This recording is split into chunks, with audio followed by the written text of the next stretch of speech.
Chapter 10. The Flames Mount. The travelers were driven along at a brisk trot, too dazed at first to take in what was happening. Elof could hardly make sense of it. It had come about with the suddenness and utter unreality of nightmare. The Equish had barely conquered half the west, and that chiefly by their overwhelming strength upon the sea. How could they have reached the east? How could they have overcome so massive a berg, so much greater than Kerbrahine, without leaving any scars of siege and strife? For a moment, he wondered crazily if time in the forest had deceived them more thoroughly than they thought, and decades, even centuries had passed during their few brief months there. But that he could not credit. In his bewilderment he stumbled, and at once felt a sharp sting in his back. A trickle of warm blood ran down beneath his tunic. The pain jerked him back to cold awareness of the immediate danger. He was being goaded along as once he had goaded cattle, and to much the same end, perhaps. He smiled thinly to himself. Once, he had refused life as an Equish thrall, knowing it might lead only to being ritually slaughtered and eaten. What else could he expect now? But the time between had been worth it, come what may. And if he could not hope to find Kara, what else was there for him? It was for his friends he was most anxious. If he had managed to slay one of the ambushers, as at Kermorven, might it have tipped the balance, given them a chance to fight? No, there were too many, too well armed, and there was also the net. A fight would have earned them nothing but the finality of a quicker death. He was not ready to embrace that yet. While he breathed, he must hope, and be alert for any careless move by his foes, any chance the others might take. He risked a glance at Kermorven, and was dismayed. The tall man also walked as if in a dream, his hands bound at his back, torn and bloody from the net. Rock was behind him, out of sight, but Elof could just see Ilse at the corner of his eye. She too was bound, and rage boiled up in him at the grinning Equish who drove her along, for every so often he would crack the rope's end across her broad thigh. When he tired of that, he began to rummage in one of their packs that he was carrying. Elof's heart sank at the thought of all they might find in his, and what Kermorven's held. But then the young chieftain turned, barking a command that wiped the grin from the warrior's face, and hit him a ringing blow on the arm with his white baton, another on the ear when he answered sullenly. The warrior cringed, muttered something in their guttural tongue, and let go of the pack. Kermorven laughed coldly. "Stiff discipline, if naught else. Booty goes untouched to the chieftains for due division, is that not so?" His neck rope was jerked, and he fell silent. The reproved warrior subsided into sullenness, and then, to Elof's horror, he began to work out his anger in a crueler game. Every so often he would jerk Ilse's rope, so that she stumbled back against the blade in his hand. She did not cry out, only caught her breath and bit her lip, but within a few minutes the back of her jerkin was cut and bloody. Elof was ready to kick out at him, whatever the cost, when the chieftain looked around again and growled a few words. The warrior swallowed, and passed her rope to another. "What's this, then?" jeered Rock. "Manners among the man-eaters?" "You mistake him," said Kermorven dryly, ignoring the tugs on the rope. "It is not we who concern him, but discipline. Now is not the time for such games. Also—" He fell silent suddenly, but his blue-gray eyes flashed a look of startling intensity to the others. Elof gave a curt nod of understanding. The same thought had occurred to him. He had assumed they were being kept alive as thralls, but it looked very much as if there was some command to deliver them unharmed, perhaps to be questioned. The flick of a rope would not matter, but a stray stab might go too deep, or loss of blood weaken. The reluctance to slay might prove a valuable weakness, should some chance of escape appear. But none did. The vigilance was unwavering, the pace unrelenting, rope and blade ready to punish the slightest hesitation or stumble. And stumble they did, weary and dismayed in the growing twilight. After what seemed like a limping eternity, there came a harsh command, and the company halted so suddenly that the captives were caught by their ropes. Elof fell to his knees and was driven aside with blows and kicks. Looking up, he saw the outer walls of the city looming in the darkening sky ahead, startlingly near. The Ekwesh had set a murderous pace. Yet now they were squatting by the roadside, talking softly among themselves, as if waiting for something. He raised tired eyes to the city, and saw that the road they had taken led to an arch in the wall, a small side gate compared to those he had seen from afar. There they waited while darkness advanced and the first stars appeared. He was surprised how few lights showed above the walls. Even in the palace, only a few windows glowed. When the last daylight was gone, the chieftain sprang up, and the weary prisoners were hauled to their feet and herded down towards the darkened gate. Ahead they heard a booming blow, a curt exchange of words, and the creak of a port opening. Torchlight glowed on the red-brown skins, set fire in the dark eyes that surrounded the travelers, fierce and pitiless. Elof felt that there was something out of the ordinary about these men. They were as hard as any Ekwesh he had ever seen, but they seemed quieter, more formidable, than the yelling clansmen of the raider ships or that first ambush in the west. Also, few save some with chieftain's markings were young.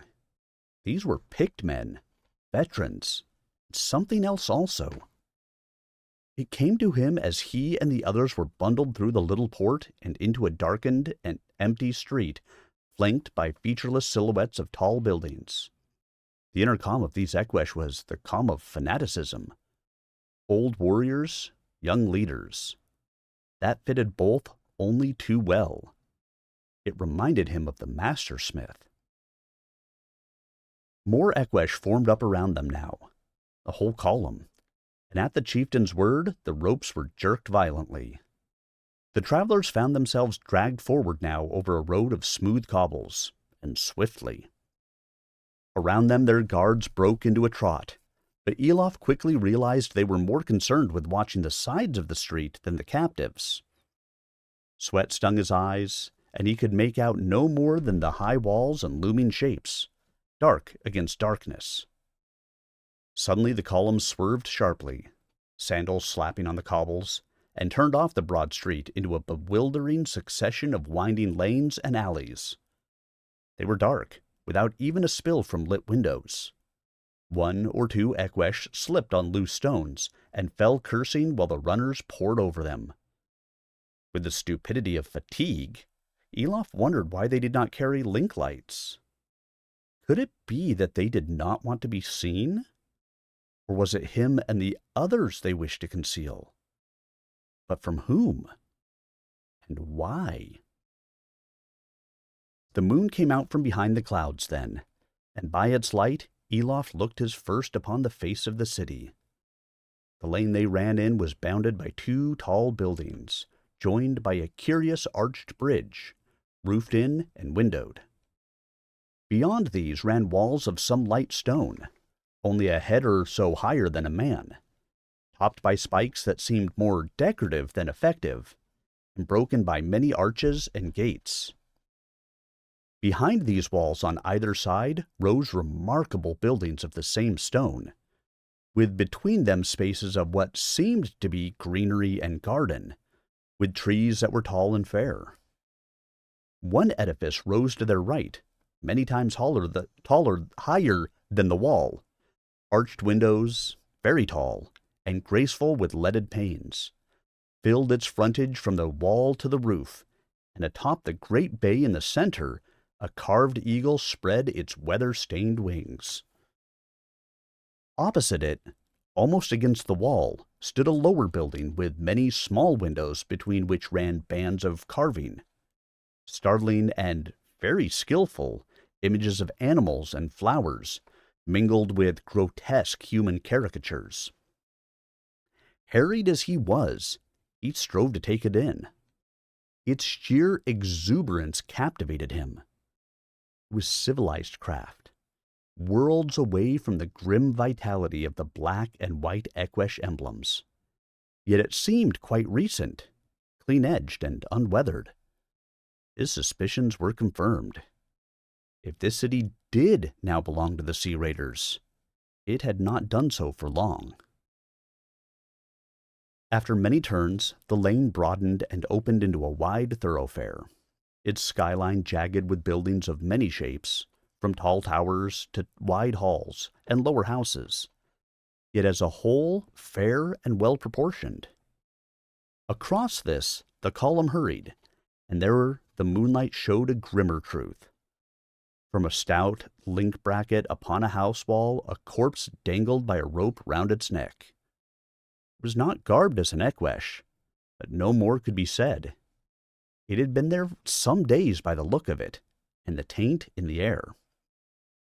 Atop the bracket, perched on one leg in glutted sleep, sat a fat gray gull.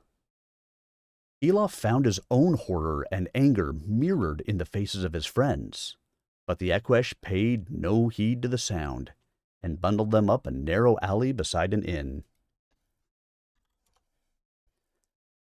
All through the city they climbed thus, a long and weary way worsened by the devious routes. Long before they reached their destination, not far short of the middle hour of night, Elof had guessed it would be the palace. For all its darkened stone, it seemed a fair and noble building, with warm light from within to gild gallery and buttress. It put him less in mind of Kerbrahine than of the halls of summer, its grandeur more graceful than proud. But he was left little time to look.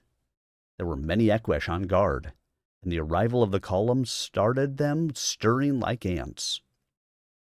The chieftain wasted little time on words. In moments a side door creaked open, and the travelers were dragged into the smoky red light within.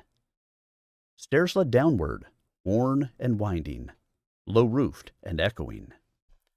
Kermorven and the tall Equesh stood alike in danger here, and, in fact, as they turned into a level tunnel, the chieftain managed to strike his head a heavy blow on a keystone. But he saw his captives hurried down and through a stout wooden door into a dark cellar, and he stood over them, cursing softly and flicking blood from his eyes, while they were unbound and thrust down at spear's point against the cool wall. Then stout manacles were fastened on them at wrist and ankle, and through these they were chained to wall rings at their backs, so tightly they could barely stir.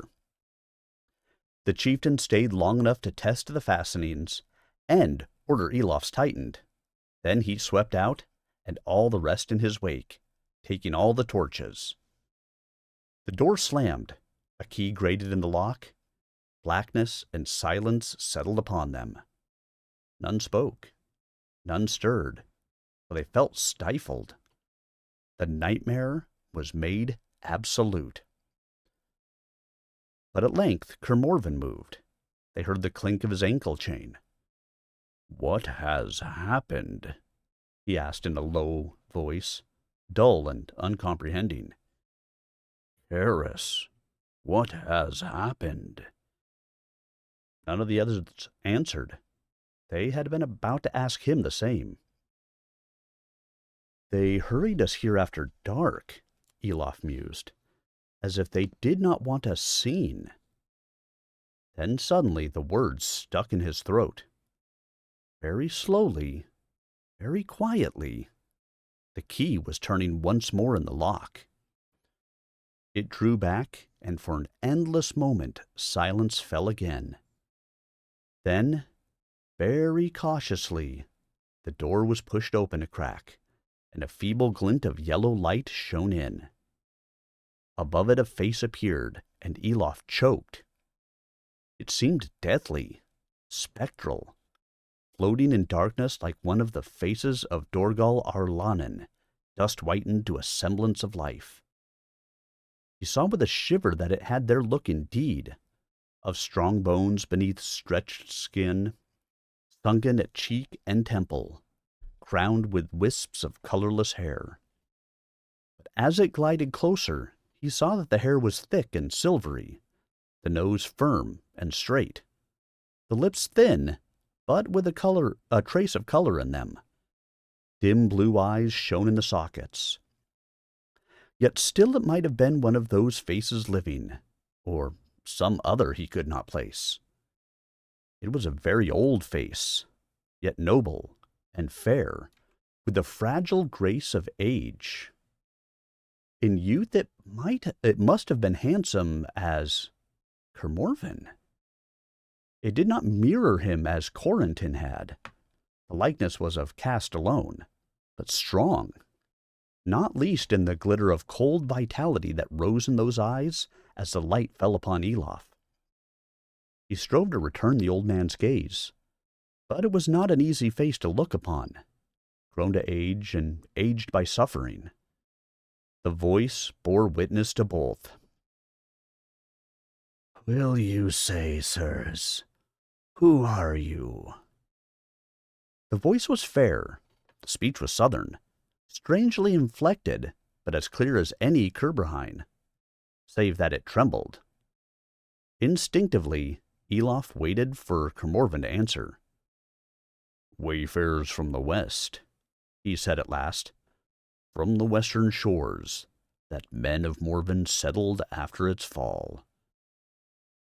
It was a sound of understanding, yet almost a gasp of pain. "How can this be? We did not know that the West had come to anything, and it is a fantastic, a terrible distance to have journeyed." "We knew no more of the East," said Kermorven quietly, "and it was indeed terrible, and cost many lives. But most terrible of all is its ending. What has happened here, that these barbarians who menace us also hold this city?" The face turned away sharply. "So they hold the West also. Then perish what ye awakened." "They've not got it yet," growled Rock. "Those you speak to had some say in that. Even myself. Sent 'em running with their shirts on fire." "Then hope lives," said the old man urgently, and then grew flustered. But have you need of meat or drink? I have brought you what I could, poor as it is. I have no better myself." "This is kindness indeed," said Elof fervently, for his tongue was swelling with thirst. "But can you free our hands to eat, good gaoler?" "No, good sir, for I am no gaoler, not even a turnkey. Only for the most menial tasks of a prison am I tolerated. They do not trust me with any keys save the doors, and rightly so." For a moment, metal rang in the tired voice. "You are a northerner by your speech. It is good to know they thrive in the West also. I must feed you. Do you forgive me if I am clumsy? My sight fades fast. But hearken, if you will, to the tally of our woes." His hand, long and strong as Kermorven's, raised a flask to Elof's mouth.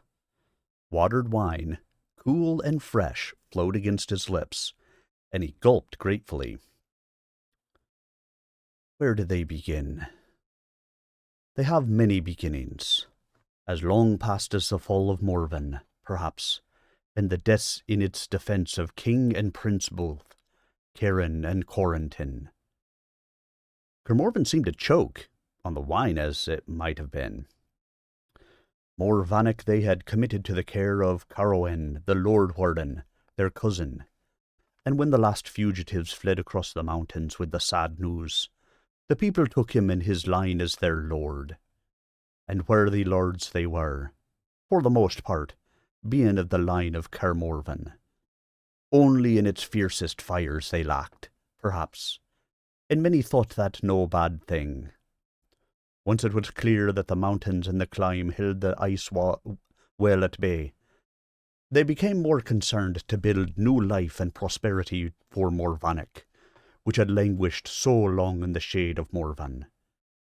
And that they found, and enjoyed through many long lifetimes, content for the most part to settle their own immediate problems and forget the past. A bitter note in the old man's voice awoke an echo. So also it was with us, said Carmorvan fiercely. But go on. How long did it last, this complacency? Till the days of my age, said the old man bleakly. And I lived as complacent as any, but I had died so, and rotted in illusion still. About 4 years past it was that plague that came. If plague it was, some say our wells were poisoned, though they cannot tell who might have done such a thing. Then, in one swift summer, a full 2/3 parts of our folk perished, and those left alive were hard put even to burn their bodies. My family perished, children and close kin, yet I hold it a worse evil that our Lord Corin died, and his lady, without issue, and left us lordless. Had he no brothers? Asked Rock, champing at the scraps of bread and meat he was being fed. All too many, and some of them not the worthiest stamp. They declared their rivalry, and somehow strife and riot broke out around them. Though to do them credit, they none of them fostered it, yet it followed them.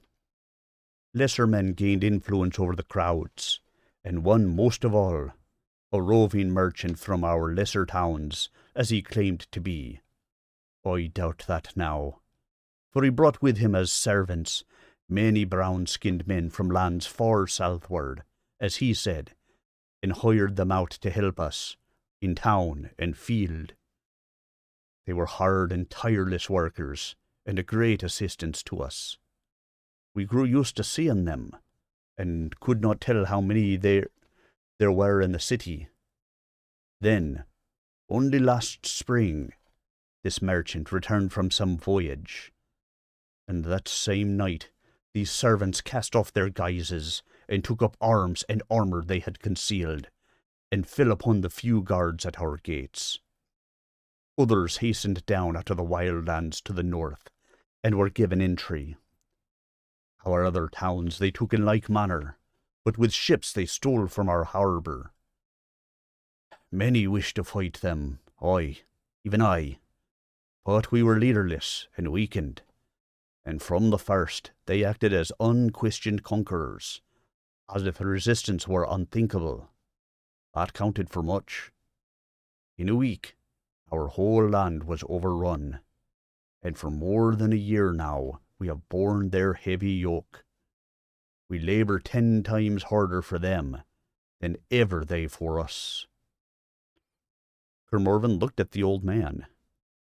Even to serving as their gaoler? Aye, even so, in cellars that once held no worse than good wine, and where I was chamberlain and master.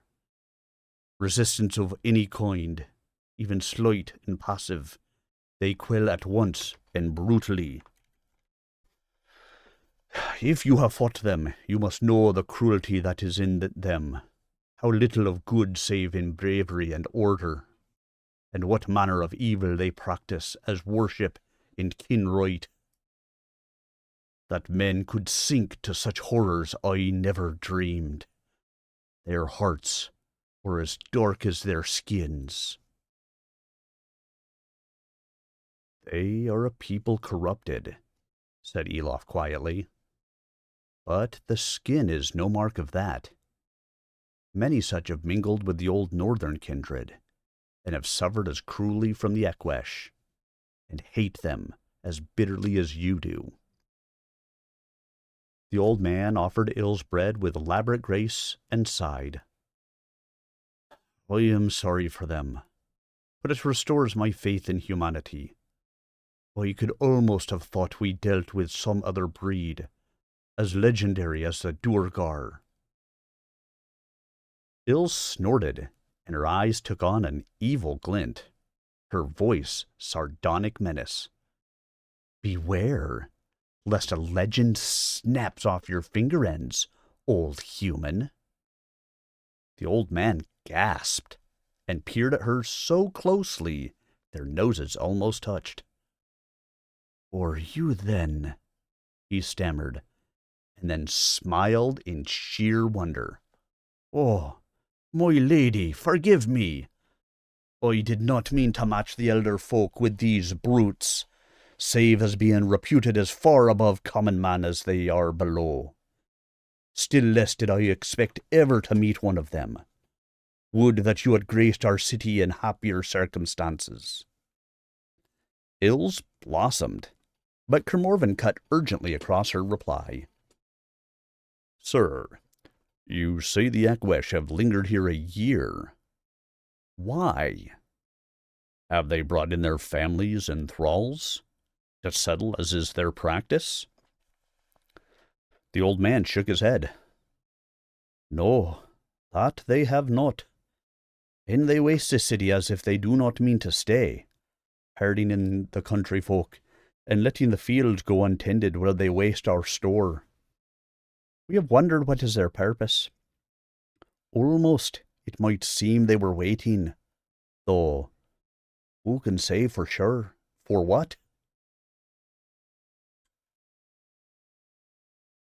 This merchant, put in Elof, what is he doing? He is not one of them, you say, yet he rules them? Oy, he does. Him or his woman. His woman? Women. I have seen them. One has dealt with him since his first appearance here, and departed on his voyages with him. The other, I cannot say. But they do not carry themselves like wife or daughter, either of them. The chill at Elof's back was deeper than chain or cold wall could set in him, and he shuddered in apprehension. Yet it had to be asked. Are they? Is one tall, blue-eyed, very fair of hair and skin, and the other not quite so tall, and very slender, with dark locks cut close? These are they indeed, burst out the old man. But how come you to? Ah, they have been in the West also. And this merchant, what of him? Has he a name? Oy, though what right to it I know not. For once it was honourable of its kind, one of the families that have opposed the line of kings since the ancient days of Morvan. A Bryharan he is, and Bryhon by name. A sudden spilling of redness across the floor looked more like blood than light. That's so, old man. But what business have you saying it? That's the damned question. Huh? The torch was held low, the figure behind it all but unrecognizable between shimmering light and shadow. But that bluff orator's voice, there was no mistaking. The old man stood up stiffly, painfully unbending bowed shoulders, and met the accusation calmly. Sir, it is my given task to feed prisoners. Aye, those you've had orders to, and not to wag your doddering tongue. Be thankful that nothing you've said will matter soon enough. Be off out of the palace, and be damned to you. The old man was thrust violently up the steps, and the door slammed to behind him. "Stinking rat hole," muttered the voice, and quick steps crossed the room. There was a creaking crash, and a shutter dropped down. The light of a full moon flooded over the dusty earthen floor, and cool air flowed in, bearing the sound and scent of the sea. "Thank you, Brihon," murmured Kermorven calmly. "Not at all," answered Brihon Briharan with equal calm, as he hooked his torch into a wall bracket and came to stand before them, leaning against a pillar and folding his arms. "You!" raged Rock, straining at his chains. "You spawn of Amicak! How'd you come here? What are you about, you traitor filth?" Brihon shrugged. "I don't know what you mean. I am no traitor, and never have been. What I serve faithfully."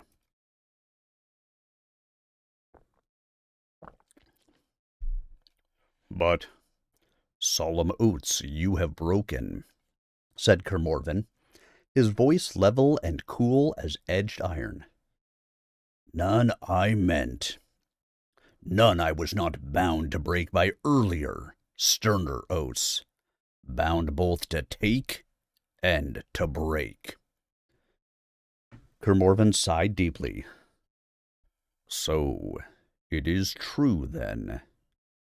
"It is," answered Brihon. "What's true? You damned double-talking loons?" hissed Ills, an instant ahead of Elof. Kermorven shifted on the stone. "That there is, and has long been an undercurrent within our folk. A mirror image of all we believe and stand for.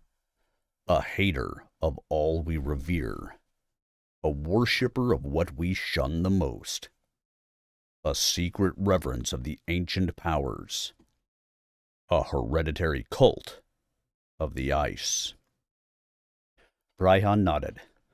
"A fair summation, save that we despise rather than hate. And we do not merely revere." His voice became suddenly smooth, and yet beneath it, like quicksand beneath a firm crust, was the tremor of a growing excitement. "We worship, as we have done ever since the first days of men, among the former, lesser winters of the world, before even the rise of Caris the Accursed.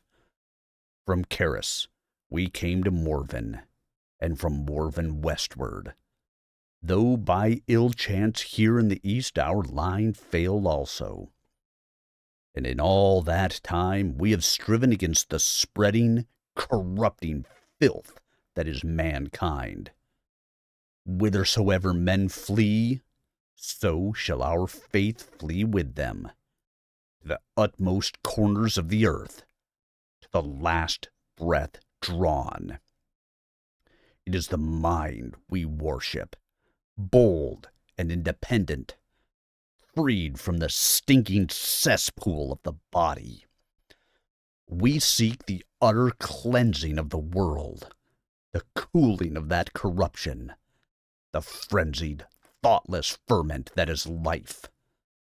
We atone for our flesh by subduing it to the service of the purest mind. We seek its mortification and the suppression of its demands.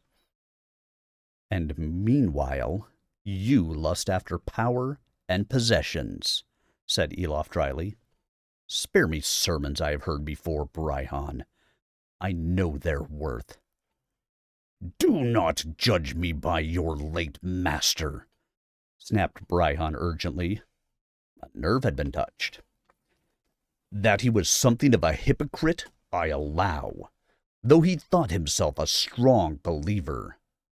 But is this hypocrisy?" With savage energy, he thrust back his right sleeve almost to the shoulder.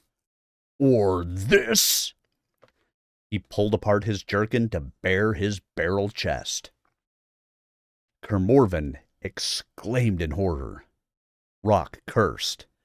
Ills turned away, looking sick, and Elof felt his own gorge rise.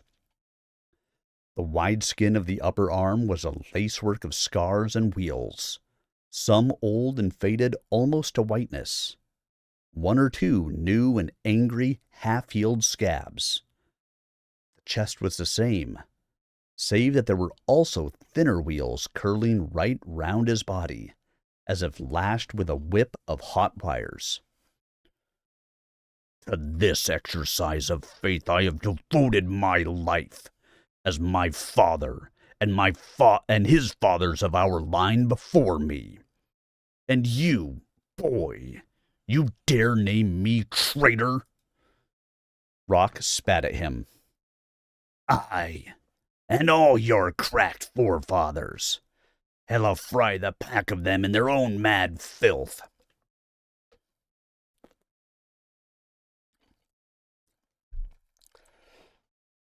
Excuse me. Morven gave a sigh of astonishment and even pity. I can guess now why you have never taken a wife. Last of the Bryherens. Bryhan tilted his head. We are bound to wed only in later years, and solely for the engendering of heirs, of course, not for mere pleasure. Of course, but I meant other things. Small wonder he got here safely, muttered Ills. Not even the hunt would soil their claws with him. He might enjoy it. Bryhan's eyes widened at the mention of the hunt, but he regained his composure at once. So, that's the company you've been keeping all this while, is it? But do you think it much to have crossed this land just once? These last few years I have crossed and recrossed it many times. Over the ice, of course, said Elof. Only at first, Bryhan answered. The Equesh we had to bring that way, though it meant losing a good few. But they are brothers in blood of the hidden clan, and took that as they should. No, I tread a faster way, and a darker. How? You of all men should know. The means was of your making, after all. Elof snapped rigid in his chains. The Tarnhelm! He cried. Indeed. Lady Lohi had it of your master, but she has honored me with its use many times in preparing the taking of this place and the assault of Kerbrahine. I was concealed lest you had seen me appear with it that night on the battlements, but your wits were fortunately slower than I expected. Your late master had only then finished giving me an exaggerated idea of them. So, but you betrayed us to the master smith, said Ills, in tones as silken as Bryhan's own. He shrugged. Naturally.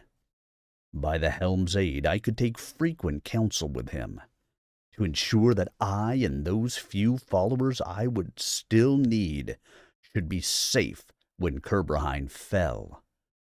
The smith and I were kin from afar, but that made us more rivals than allies. And of course I summoned the Equesh to waylay your expedition when you set out. If there had been more of the hidden among them, it would not have been so mishandled.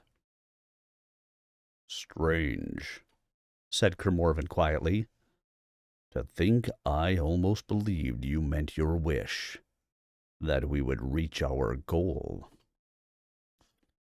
I did, said the dark man, as if mildly surprised.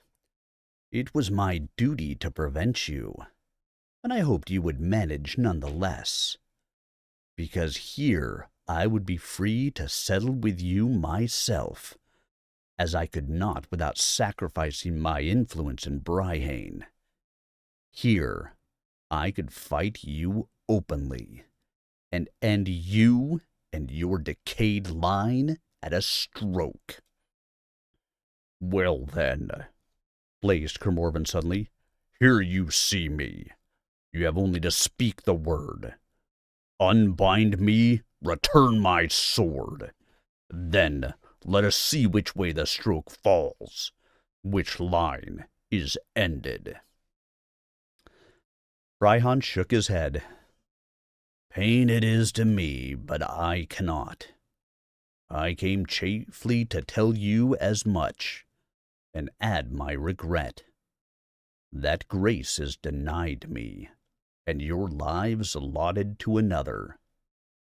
A matter of discipline, I believe, a certain stiffening of the will, and a fit requital for many strayings. And on your part, reward enough for the trouble you have caused us. Madness and despair await you before your death, for such is the gift of the one who has sent you." He looked round quickly at the open shutter, and when he turned back, fine beads of sweat glistened upon his high forehead. "I must not be here. I have lingered too long as it is. Tomorrow I return to the west, to set in motion against that cleansing strife you have hindered, and the assault that shall follow. Do not delude yourself that any shall halt it. The raven is a carrion bird, and cares not whose bones he picks. Farewell." The low steps were taken in one stride. The door slammed, the key twisted sharply, metal squealing upon metal. Then there was no sound save the quiet harmony of wind and sea far below. Elof sought to speak and could not, nor could the others. The terror they had read in Bryhon had infected them all. The man had been deadly afraid of being caught up in what was about to happen, even of witnessing it, though his strange shadow life must have acquainted him with horror enough. A sudden clink of metal made Elof start and tremble, till a sobbing breath of effort told him it was Kermorven straining furiously against his bonds, and vainly. Elof too tried, till the very seams of his jerkin were ready to burst, or the threads of the muscles beneath. But the steel of chain and manacle held firm, and he toppled on his side in the dust, gasping. Fear settled on that darkened cell as slowly, as thickly as the disturbed dust motes that drifted down through the bright moonbeams. Suddenly they leaped up, those dust motes, as a blast of chill air whistled in the cell, and another, a pulsing beat like great wings. The motes sprang and swirled and sparkled like metal, ever more thickly, more brightly, till it seemed that the dust swirled into shadow, into solidity, into a slender shape of light and shade. There in the moonlight it took form, and out of the moonlight it seemed made, a thing of silvery brightness and blackest night. Brightness it wore as mail, night as a cloak outspread like black wings, one with the outer darkness of the cell. Bright was the helmet bore, black the fierce bird eyes of its visor, black the long spear shaft, bright the gauntlet that brandished it high above their heads. But brighter than any, blacker than all, were the spear blade at its tip and the swirl of patterns set thereon. They caught at the eye and held it, yet Elof stared past them as if they were not there, at the fair face half hidden beneath the visor, the lips that moved, that voiced his name. Alv, Elof, look upon me. In awe and terror, in sick apprehension, he could scarcely find voice. Say then, who you are, so fair, so grave. Show me your face. Like distant chimes on a chill night rang the answer. When I am armed for war, who meets my gaze thus leaves life and light behind. They alone may look upon me now, who are marked for death at my hand. A deadly shudder shook Elof, a qualm of chill like the onset of some bitter fever.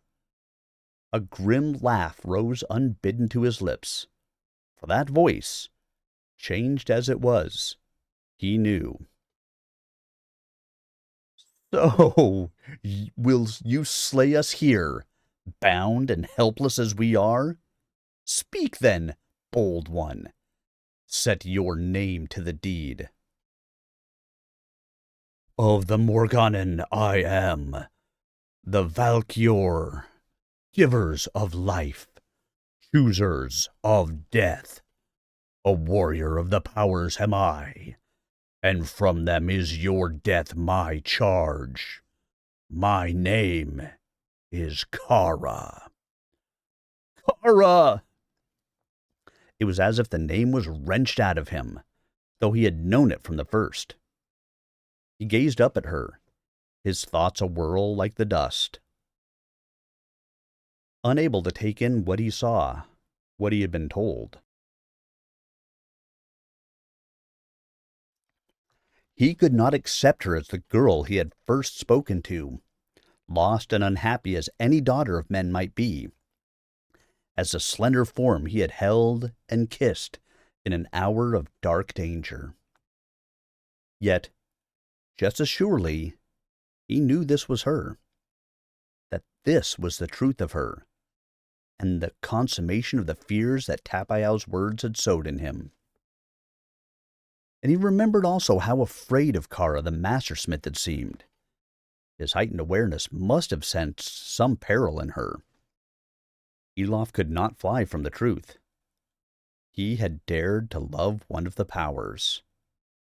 How foolish she must have thought him.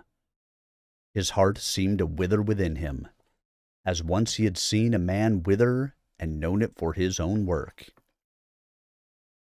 was like drowning, like being back in the forest lake with dark claws dragging him down.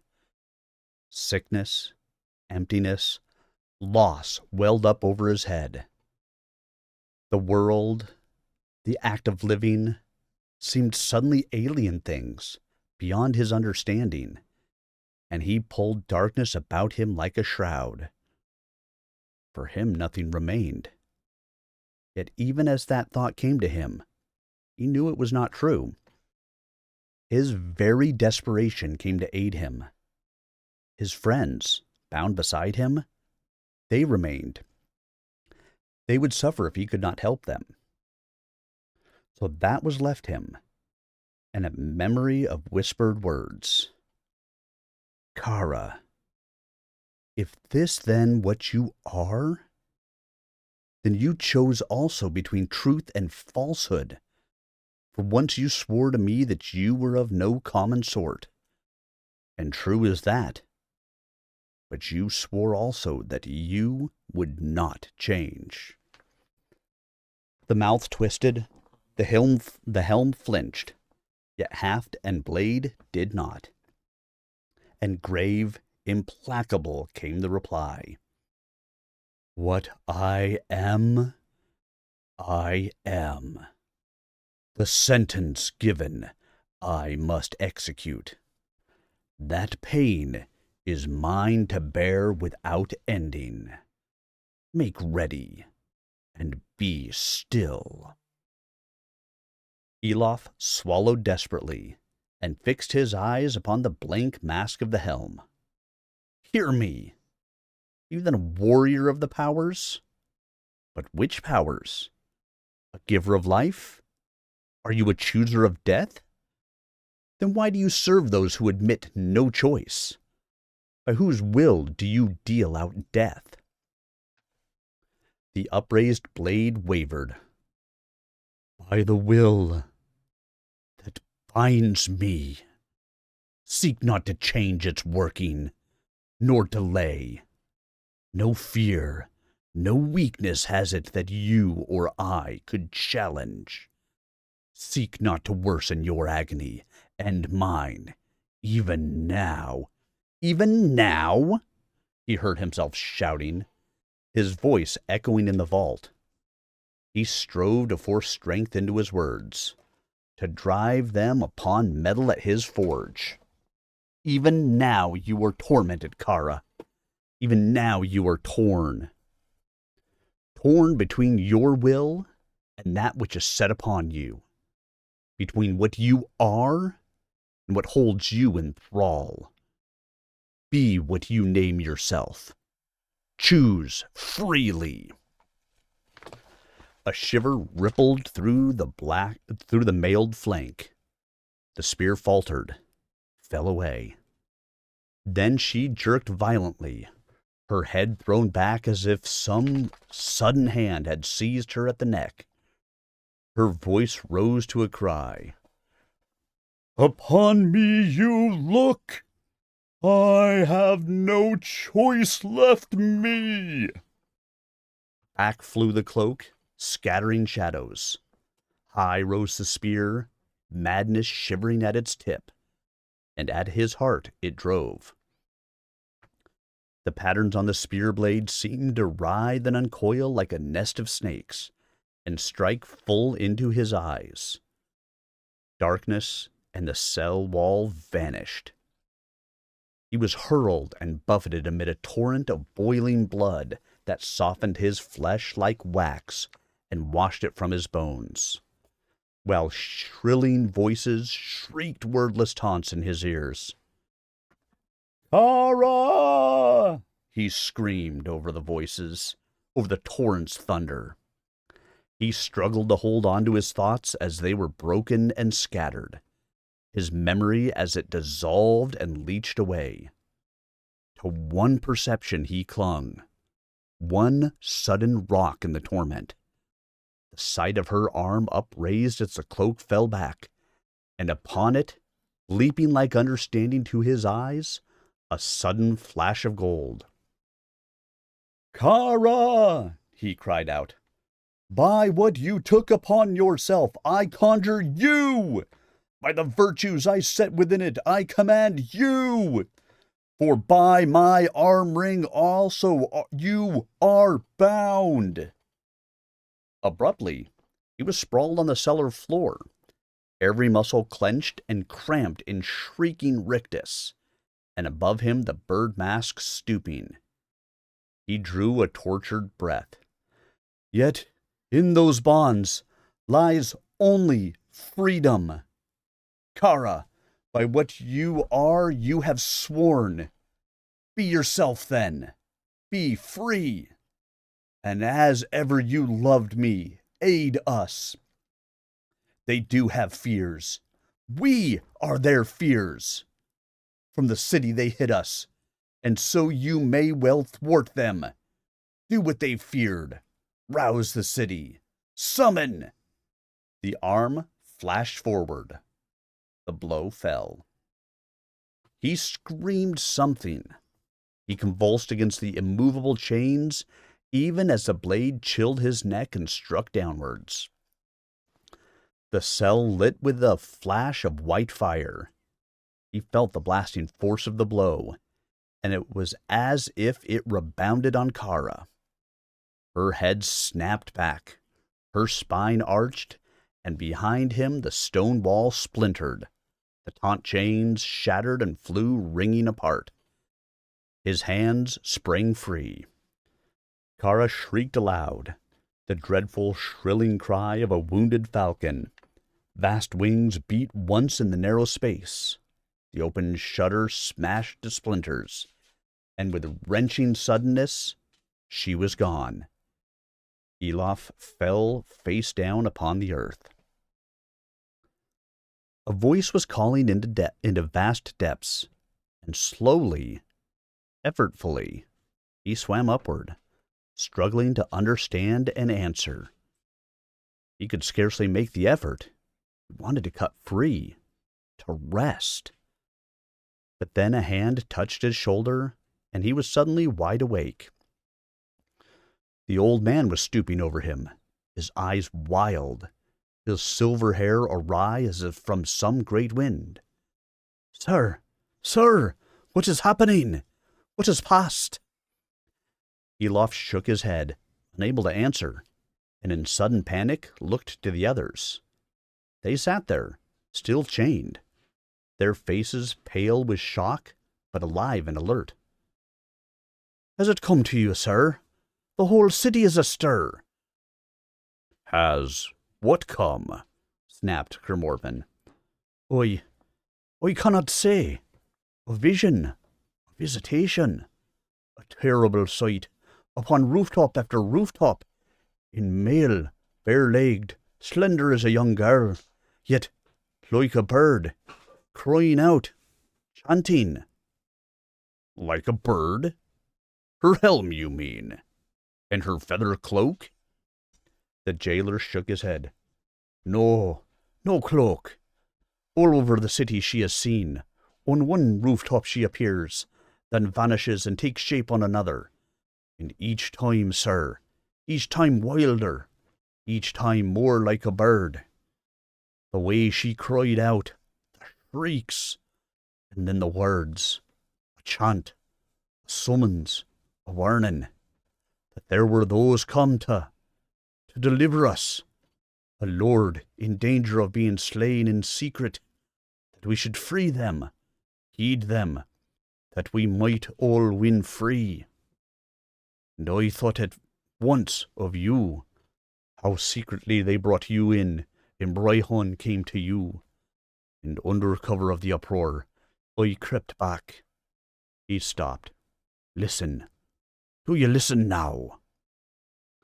Faintly they heard it, a shrieking incantation, a clarion cry that rang and echoed across the city below. Though wordless with distance, yet it set the hair bristling upon their heads, the blood surging in their hearts. And under it, even as it cut short, another sound arose that might have been the sea rising, yet was not. Was the distant slam of shutter and door, of voices raised and feet running, and here and there the first angry shouts of conflict, screams and turmoil, and the thin clink of arms. The old man winced. "Sirs, lady, she's rousing all the quarters round. Men, women, children, the man-eaters will cut them to pieces. Is it you? Is the one she promised among you?" "We must get free," cried Kermorven. "Elof, she broke your chains." "Aye, but my feet are still fastened." "Hold, sir." The old man picked up a stout bar of steel. "I could find naught else, and doubted its strength and mine. But you—" Elof snatched the bar out of his hand, thrust it through chain and staple, and gave a single, sharp heave. The bar quivered, the staple rose, bent, and then with a crack, bar and chain shivered as one, and Elof rolled free. He snatched up the larger piece of bar, but it would not shift the heavy ring fastening Kermorven's manacles. "Your hammer, man," wheezed Rock. "Your tools."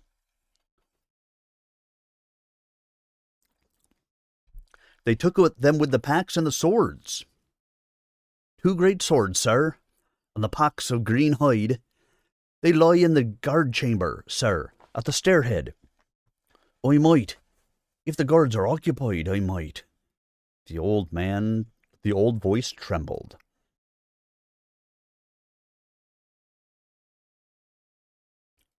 "Show me," hissed Elof, and together they plunged for the door. The corridor beyond was empty, But from up the stairs voices echoed, and the slam of doors. Motioning the old man to stay behind him, Elof sidled up, striving to be silent, hastily gathering up the lengths of clinking chains still hanging from his manacles. He felt no fear. That moment of insanity, that shattering spear thrust, had blasted fear from him. He moved as if in a daze of concentration, taut, ready, intent as beast upon its prey. The door at the stairhead stood open, and in it 2 Ekwesh, staring out into the restless night. The old man touched his arm, pointing to the firelit archway beyond them, the guardroom. Elof nodded, and as he did so, the clumsy manacle scraped against stone.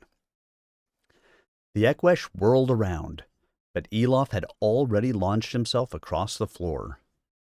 One hefted a spear, but Elof dashed his manacled wrist into the man's face, and he fell. The other sprang aside, drawing a long dagger, but Elof whipped at him with the loose chain, once, twice, and caught him in the throat. He also fell, and Elof snatched up the spear from the floor as a third warrior ran out of the guardroom. The stout targe on his arm turned the awkward thrust Elof aimed, but the force of it overbalanced his own stroke. He stumbled past. Elof sprang aside and drove the broad spear through his back. But the first man was up now, drawing his short sword, and Elof could not free the spear. He let go, gathering up his chain, but the Ekwesh jerked suddenly, gurgled, and collapsed. Behind him stood the old man, long dagger bloody in his hand. "There are only these 3. The rest must be outside somewhere. Quickly!" Elof thrust closed the outer door. There was no key, but he shot the heavy bolt and turned to search. Within the guardroom, laid carelessly upon a table, lay Gorthar and the other weapons, and beside them their precious packs, apparently untouched. "If only the chieftains were too busy to look at these yet," muttered Elof, thrusting them at the old man. "I need my hands free." In his right he took Gorthar, in his left the hammer, and one of the torches from the wall. Now, down again. The hallway was empty, the stairs also, though raised voices and heavy feet echoed elsewhere in the building. They plunged back into the cell, and Elof locked the door behind them. "That wins us minutes at least. Now, all of you, lean away from the wall." 3 great strokes smote chains and hasps out of the stone, another 3 the staples from their feet. Then, heedless of gasped thanks, Elof delved among his tools and found grippers to unfasten the bolted manacles. Kermorvan stood up, swaying only slightly from his cramped confinement, and seized his pack. His breath shuddered a moment, and he shut his eyes. "It is here," he gasped. "They have not taken it." And he spilled the bundle of mail from the pack and began tearing at his tattered traveling clothes. "Do you others don your war gear. We may need mail to win free of here." Swiftly he pulled the black mail coat over his head, donned belt, mailed leggings and boots, and buckled on plates at shoulder, arm, and knee. Only the jeweled helm he did not don, but returned carefully to the pack which he hung beneath his cloak. Last of all he took up the small breastplate, and beckoned to the old man. "Now, sir, I may answer your question. Bring here the torch, and look well upon me." The demescended tracery on the breastplate gleamed redly as he buckled it on.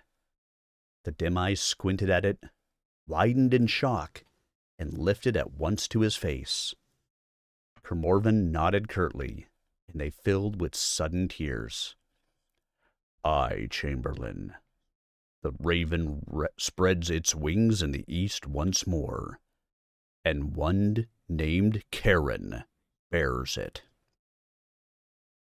The old chamberlain bowed his head, unable to speak, and then he glanced at the others, Ills in her bright mail shirt, and Rock in breastplate and steel helm, and stared in amazement at Elof. He alone bore no armor, but after shedding his tatters he had donned the smith's garb given him by Corentin, and over it his sword belt and the long mail gauntlet. Sirs and lady, as noble and fell a company are you as fits this hour. If we can win through to the streets, I will guide you as far as old legs may bear me. Say no more to me, but to the people. Grimorvan drew his sword, unlocked the door, and threw it wide. Out into the passage he sprang, the others behind him. There he hesitated, looking at the other cell doors. But Elof, knowing how impulsive his humanity could be, and how perilous, charged him forward. You cannot help them yet. Grimorvan turned reluctantly to the stairs, and sprang up them with Rock on his heels, Elof and Ills helping the old chamberlain. The slain guards lay undiscovered in the few minutes that had passed, the door still closed. At Grimorvan's behest, they flattened themselves against the wall while he spied out through the doorway. Everywhere, Ekwesh, he whispered, tense as a bowstring, but no solid line, and their gaze is turned outward to the city. Best we burst through from behind, and bolt ere they recover. Then you must leave me, gasped the old man. I will delay you. Enough, said Grimorvan crisply. We leave together. Ready? Now! With a swift heave, he sent the weighty door wide on its hinges and charged through. Elof, right behind him, had a brief, confused image of firelight, smoke and disorder, and the black silhouettes of tall men only a few paces ahead, pointed out into the blackness and shouting. Not until Grimorvan was almost upon the nearest ones did they seem to hear and glance back. One was fast enough to whirl round and raise his spear, and by a flicker of the fire, Elof knew him for the young chieftain who had captured them. But before his spear left his hand, Grimorvan's sword reaped the smoky air. The spear shaft shivered, and the chieftain seemed to spring backwards in a glittering spray of blood. Grimorvan leaped over him and hewed the head from another, while Rock smashed his mace down on the shoulder of one still drawing sword. With that, they were through to the outside steps, and clattering down them into thicker wreaths of smoke. Elof saw with a dreadful sinking feeling that they were drifting up from the town, and that the firelight was burning roofs. Shouts came from behind them, and on the steps below, startled brown faces loomed suddenly out of the murk. Elof struck at one, and it vanished in a clatter. Ills another. Then for a moment it was hard hewing, shouts, and shrieks, before a way was clear and they could run. Elof lagged a step, his boot sole greasy with another's blood. Suddenly a ghost plucked hard at his cloak. Another hissed savagely by his ear. He called a warning to the others as the arrows whined in the blackness and rattled across the worn stone of the stairs. But through the smoke now, only chance could have found them a target. Behind, though, Elof heard the heavy tread of pursuing feet, and further off the sound of hooves. Abruptly, there were no more stairs underfoot, but ringing cobbles, and the chamberlain was gasping out directions. Down a steep, winding street they ran, into a narrow alley and through to another winding street. But round the corner of that, doubling up the slope from the city below, came a file of some 15 Ekwesh, alert and watchful, with their spears readied. Without a break in stride, Grimorvan swung up his sword, yelled, Morven Moreland Hall, and flung himself at them. The sheer speed of his attack carried him down the line, and 3 fell almost before they could counter him. But by then he had burst through the file, while Ills and Elof fell on its leaders. It might have been a sore skirmish, but the Eqesh broke away the moment they could, and ran off up the slope. "Cravens!" jeered Rock. "Not these," panted Kermorven. "They must have orders. Orders not to risk engagements. That is it. Patrols have been mobbed, and they are pulling in the rest. No more policing. They regroup for an attack. Sir, we must come fast among men of the city." "To where folk would most likely think of mustering, then," the Chamberlain croaked. "To the Londfall Square." Across the street he led them, and to a gap between buildings so slight that few would think of squeezing through it. Rock, slimmed as he was by hardship, had some trouble. Into a courtyard it led them, by the boarded windows of an inn, and out under a low doorway in the inn buildings into a wide, straight street of tall towers and dwellings that sloped away down the hill and into the distance. Sounds of pursuit were left behind, but they hurried along as fast as the old man could bear. "If I fail," he gasped, "do you go straight that way. Follow that road, and the sound of the sea, too. Boy, Kerris's gate." He pointed with trembling hand, but there was no need. The others also had seen and heard the sudden flash of light atop the tallest tower at the hill's foot. The eerie cry that rang so loud the deepest sleeper would be blasted awake and shivering. But more shattering to them was the sight they saw clearly, being almost on a level with the tower top. A figure stood there, and instead of arms it had vast black wings, which smote at the stars. Atop those wings was no helm, but the living head of a giant bird, a bright-eyed raptor with sickle bill agape, shrieking alarm as if each breath cost bitter agony. But beneath head and wing, mail clung to the heaving breasts and body of a woman. Bare legs below were fastened by a gleaming chain and shackle, and from moment to moment it was as if the wings faded to a drape of shadow over slender arms. "Folk of Morvanek, hearken and hear me. Start from your sleep, wake to the watchery. Strike off your shackles, shatter your slavery. Free and at hand is your destined deliverer. Into the streets with you, out at the summons. Sweep out as streams in the surge of the storm rains. Strike as the waves at the walls of the harbors. Burst with your bright blood through bond and through barrier. Look to your Lord for the light of your liberty. Heed him that through him you all shall be free. Harden your courage, harden your courage, harden your courage, and hew at your foe." And it is told that a mighty wind did then seize the bells of that tower, and many others, and shake them like so much chaff cast up from the winnowing. Across the city a great clangor of chimes arose, and the voices of men answered them. But atop the tower the voice wavered. The figure tottered as if seized and pulled off balance. The vast wings threshed, and with a last ear-splitting shriek of pain, it vanished. "They have her," said Kermorven grimly.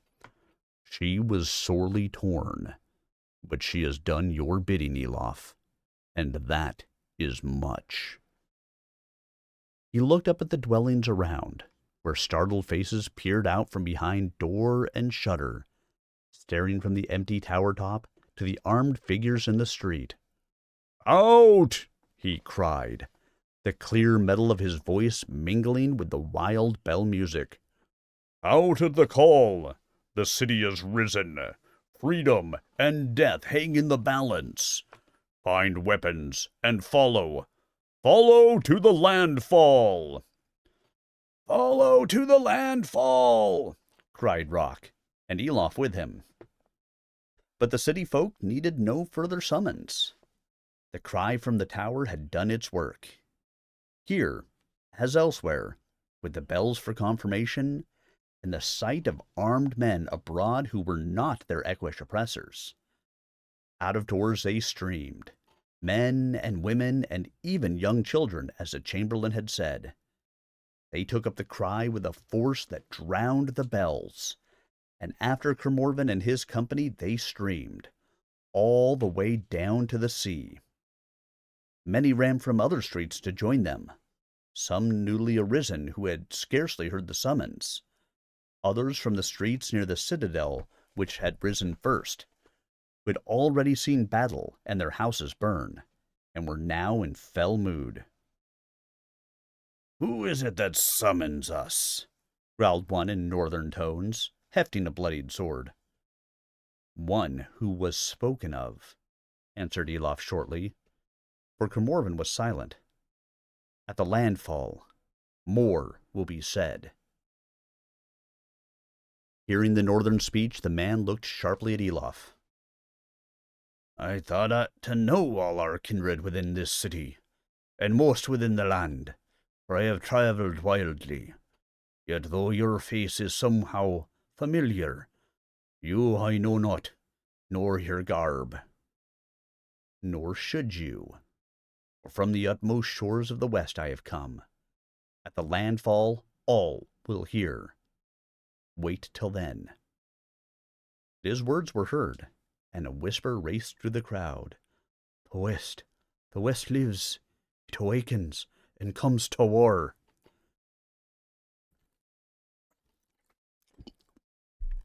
A sudden scent he knew and loved, a reek of sea and ships and all that went with them, reached Elof's nostrils, and he smiled. "Oi, it is as I thought," croaked the chamberlain. "Here they have gathered, where first men set foot in all this wide land, beneath the images of our vanished glory." And indeed, all around the square a ring of tall shadows towered, silent and grim upon their pedestals, above the heads of the milling crowds, dwarfing the hotheads who clambered there to harangue them. All kinds, all ages were gathered, with every sign of disorder and haste. Many were half-clad and wild, but none without some kind of weapon. The Equish in their confidence, or designed to appear so, had made no great effort to confiscate weapons save the armories of the city guard. Many others had weapons and even some armor in their houses.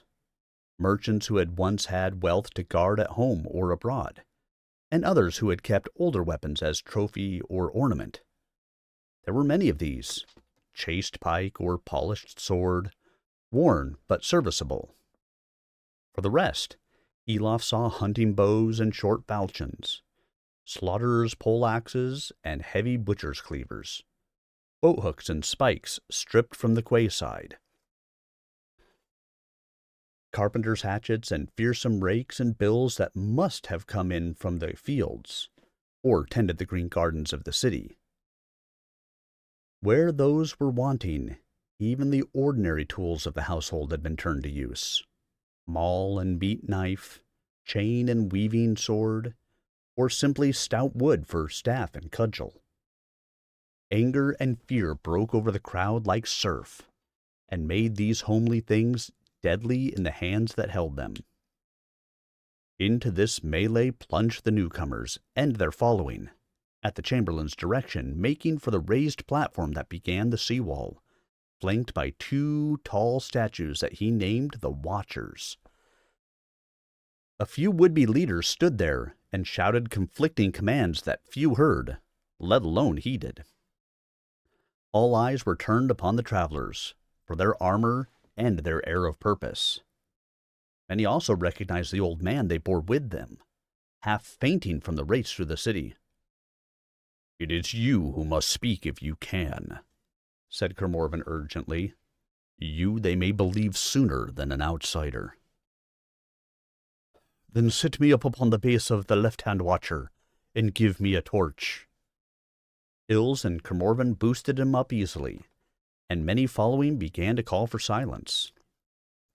The other speakers were drowned and fell back abashed, slow to argue with armed men. The crowd's roar gradually sank to an uneasy murmur, and the old man, catching his breath, hauled himself up against the legs of the statue and cried out, "People of Morvannoc, heirs of Morven, Morvanianen all, you know me, Arul, late chamberlain to Corin our lord, and like you downtrodden into the very dust." His dry, dignified voice was better than the loudest herald, for the true passion that alone sustained it could be heard. "But this night I have beheld a great wonder. Men of might, such as we have heard of in olden time. All the way from the west they have come. The powers herald them, as many have seen, and the elder folk are their allies. Hear them, above all him who—" He gasped and swayed, as if he would fall. "No more words do you need. Only behold." Kermorven sprang forward, lifting his arms to catch the old man. But he fell not, only lifted high his torch to spread flaring light over both statue and man below. And the crowd swayed as one and gasped. For one might have been the other. Elof read off the stiff characters upon the pedestal. Karen the Fifth. "Small wonder old Corrington mistook," breathed Rock. Armed alike were Kermorven and the statue, closer still in countenance, and life seemed to leap between them. The golden statue took on the tint of living skin, the sculpted hair a tinge of torch fire. The armor of black marble glistened brighter than the dulled steel, and from both their breasts shone in gold the raven and sun.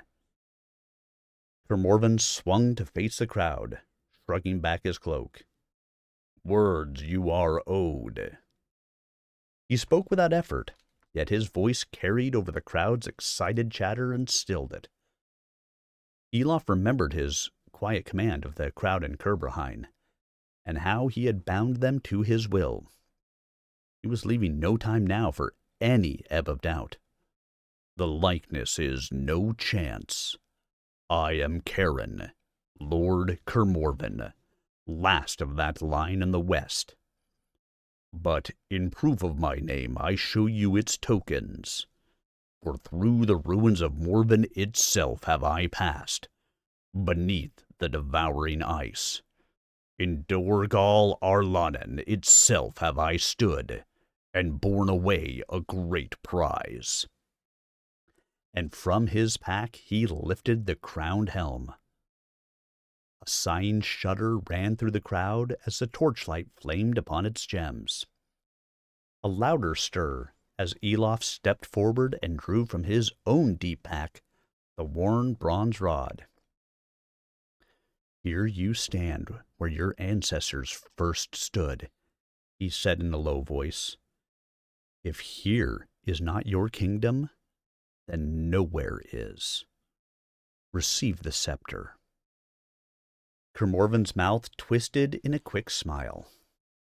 He took the rod, balanced it on his palm as if savoring the moment, and then with swift decision he held crown and scepter high above his head.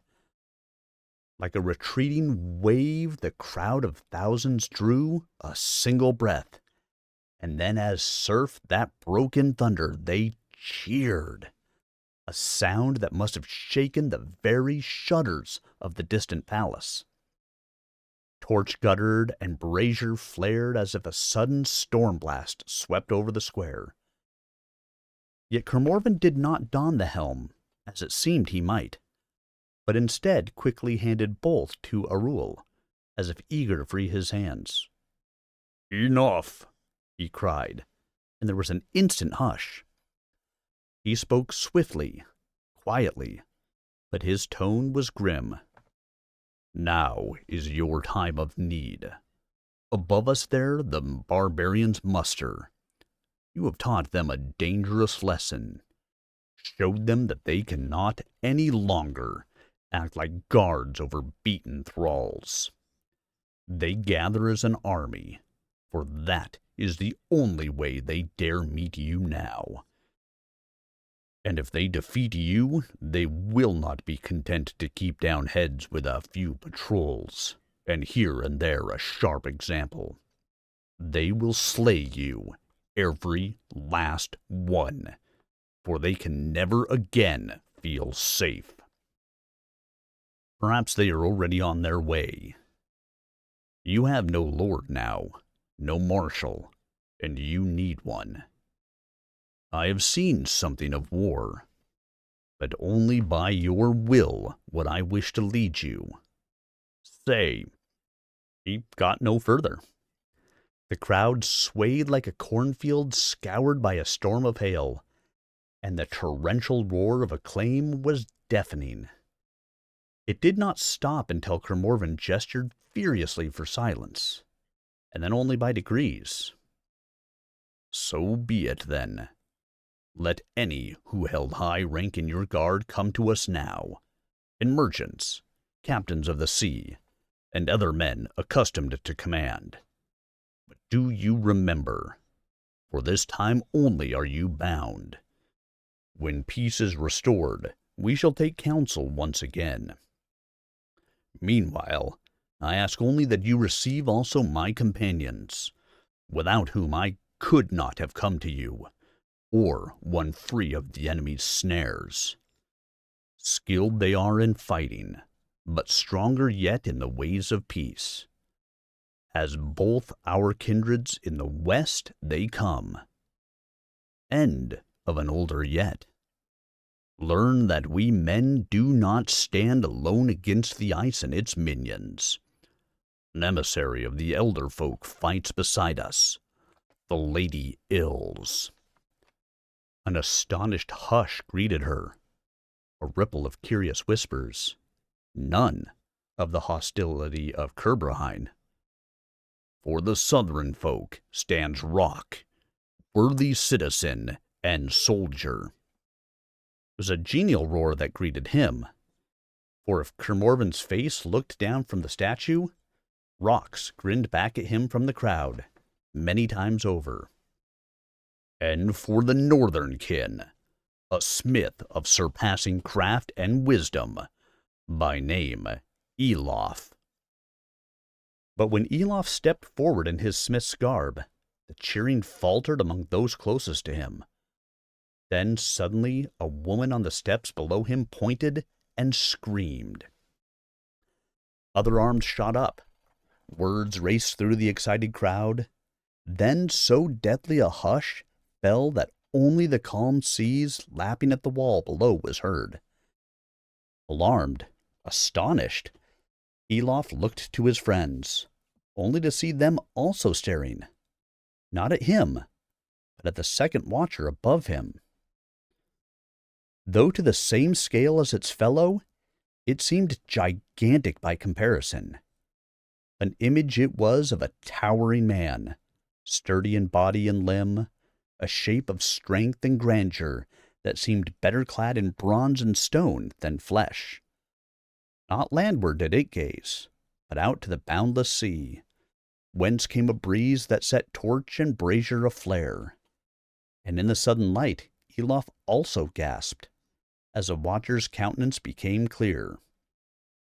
Well formed in its grim way, yet stern pride and anger seamed it, a marred and ferocious mask. It was the countenance he had glimpsed in Morven that had haunted his mind ever since. But why should that so affect the others? Ills moved to his side and took his arm tightly. Do you not see? But you would not. An old troll, whoever he was, large even among men, old and bearded and cruel of countenance. All these things you are not. But for the rest, the face. She shook her head. You are the stamp of it. Elof's voice stuck in his dry throat. For his looks he cared little. It was the impact of that face that unnerved him. All that he read in it seemed alien to him, and horribly disturbing. He wagged his head in protest, yet he could almost feel the mold of his own features betray him. He looked desperately to Carmorvan, and found only astonished confirmation. But how is it possible? Amazing, murmured Carmorvan. Small wonder that I resemble my forebears, being of a close-bred line. But you, ignorant even of your own parents, let alone ancestors. Yet, it seems you have found one. He turned to Arul. Could it be an accident? Is that a true likeness of its original? But do you not know? Demanded the astonished chamberlain. It is said he went westward, and for all we know, died there. But here he landed, and here he would ever look back across the ocean, as does the image made by one who knew him. Do you not know the last comer from Keris, the Lord Vade? Vade, breathed Carmorvan. Elof, that is Vade. Vade the Great, whose tower we scaled, on whose roof you forged your sword. Aye, we know him indeed.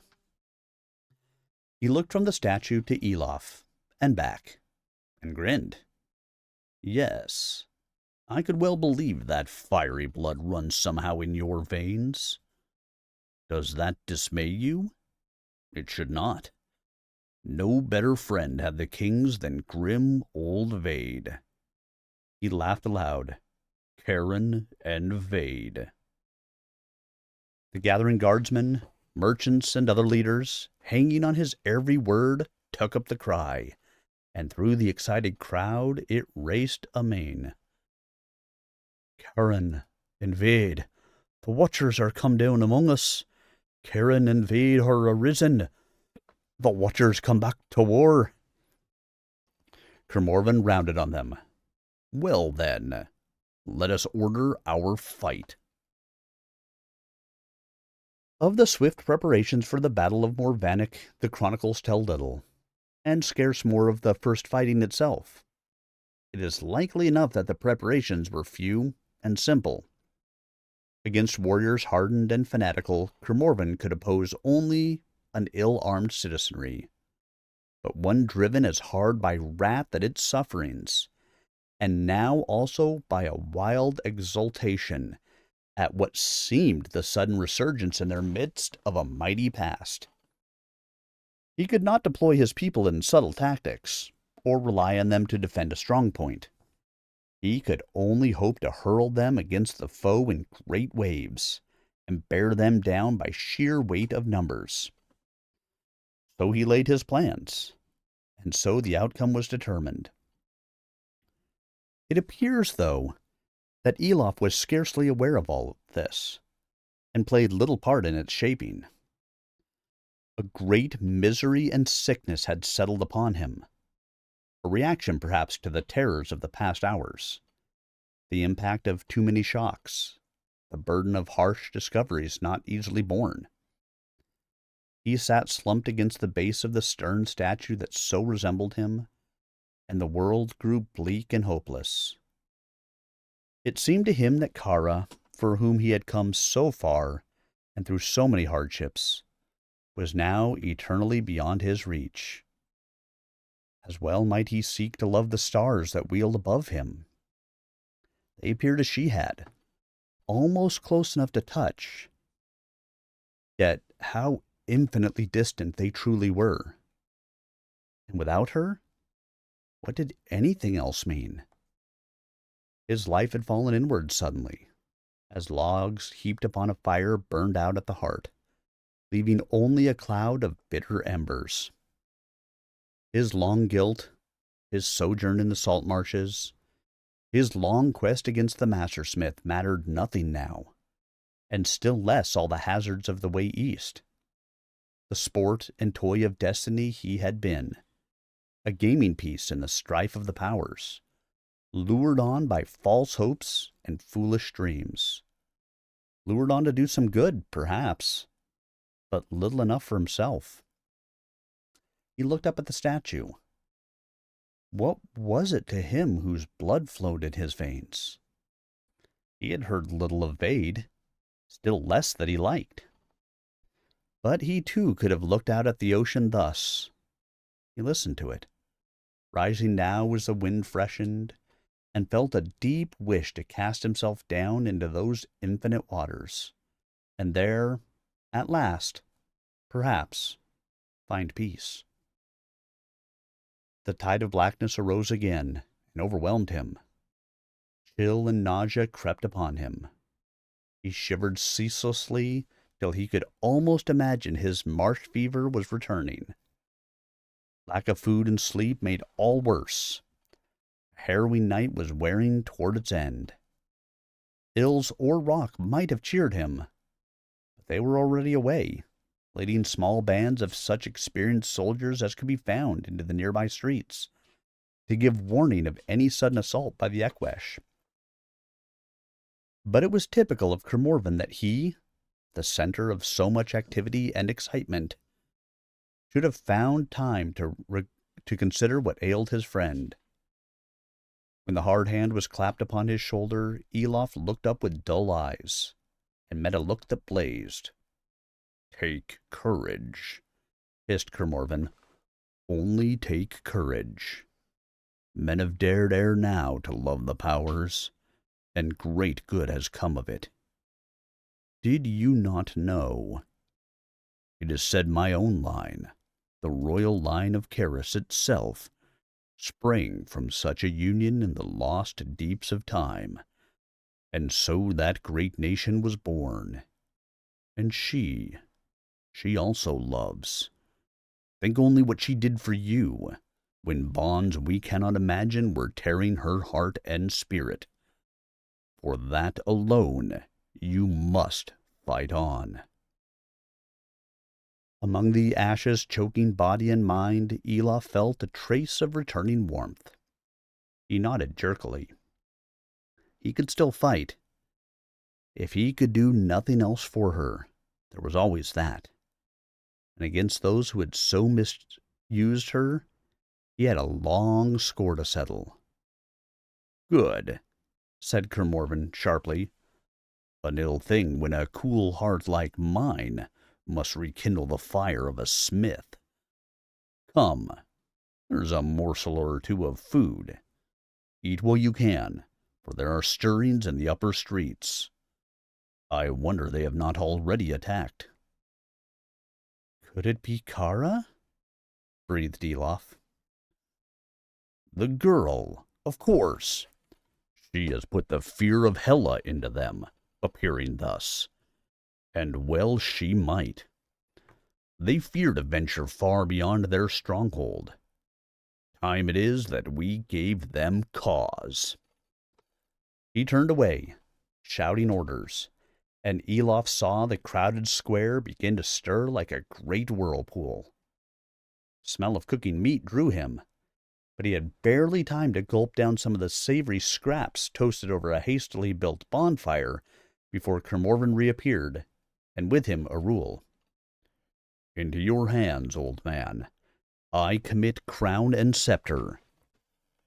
If I return not to claim them of you, do as you will with them.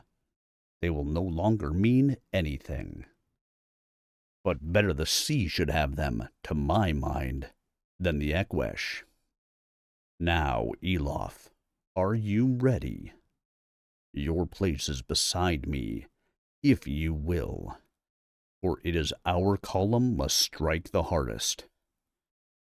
I am ready, said Elof. He plucked a brand from the fire. To Arul's horror, he drew his mailed hand down it, and at once it sank to charred blackness. Even the smoke rolled leadenly groundward. But beneath Elof's clenched fingers a gleam awoke. We may need light. Would we had a dragon to give it, but this will serve. Fanfare and drumbeat there was none as they filed out of the square, not even a war cry or a lighted torch. Kermorven had ordered silence, and it suited the mood of his followers. Their first wrath had cooled, and they knew there was no going back. Many, no doubt, thought themselves as good as dead already, but fell rather than fearful it made them. Some still wore only the night robes they had rushed out in, but to Elof they seemed not comical, but eerie. An army of shrouded forms gliding over the dark cobbles, Kermorven and he, dark-cloaked goblins at their head. They were well into the city, climbing the broad street that rose in stepped terraces towards the palace, when the night ahead roared into sudden life. To shouting and the clink and hammer of weapons, the hum and spit of bows, the rattle of running feet upon the cobbles. Against a burning building up the hill, silhouettes appeared in furious combat, and the column made as if to surge forward. Furiously, Kermorven ordered them back. A feint, he hissed. That is their advance guard meeting ours. If only... Aye, here comes the first of them. Sure enough, Ills and her party came flying down through the back streets, with Rox not far behind. As you ordered, she gasped when she had regained her breath. We broke and ran in disorder, as they thought it. Will it tempt out their main force? It has, panted Rock, arriving with his force. Soon as they saw us scatter and thought they'd only mobs to deal with, out they swarmed like bees from a bike. They're less scared than you thought. Or harder driven, said Kermorven, and raised his voice. Now, as we ordered, into the side streets with you, and remember, await the word.